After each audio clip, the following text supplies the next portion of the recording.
a sweet Asian chick, she gon' long me. You know me. You know me. What is the deal, beautiful people? It's your boy Ramon, Lifestyles Defined. Welcome back to another episode of AMA. How this works, you leave your question in the comments section down below, and we will answer them in upcoming videos.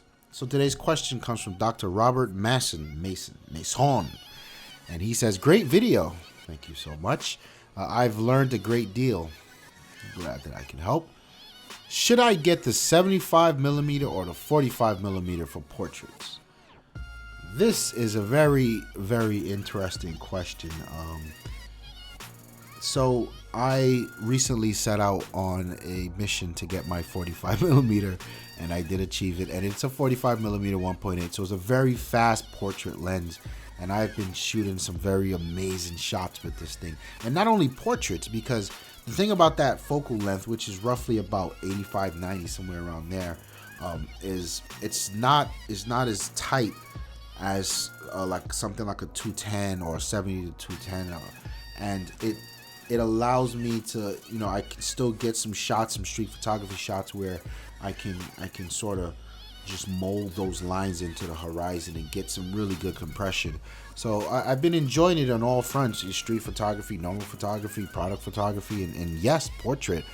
So I do have quite a bit of experience with this guy. But when I did go to pick it up, I also took a look at the 75mm, and my God, what an amazing piece of glass.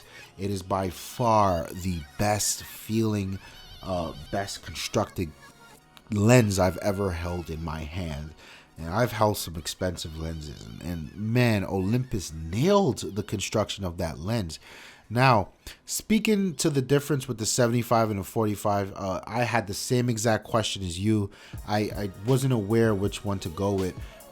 From the outside looking in, all I could tell you is the 75 is much more of a tighter shot than the 45, and the lens is much heavier than the 45. It is significantly heavier. It does add some heft, although it is a great looking lens on my EM10. So I went to B&H and I asked some questions, and I learned a thing or two from the gentleman. And this is why I like, for those of you who are not as fortunate to live in New York, because we have Adorama and B&H stores here, these guys are very knowledgeable, and I really appreciate, you know, just going up to strike up a conversation with these guys. They know their stuff. So I asked the same thing. I don't get it. Why would I get the 75 over the 45? And he said, well, traditionally something like the 75, which in actuality is about 130, 150, that focal length range, those lenses were originally made for theater. It was this thing where, you know, you had the orchestra, you had the actors, the stage, the orchestra, and then you had wherever you would be. These lenses were made to get you in tight, and according to him, in the past, the 130 to 150 focal length prime used to be a big deal, but in the last decade or so, back then it used to be a big deal, but with the rise of the fast zoom lens, people just sort of abandoned the focal length. And he said in the last 5 years or so, he's seen a comeback on that lens range, that focal range right there. So I think that's dope. So to you, Dr. Robert, I would say, what is it you want to do?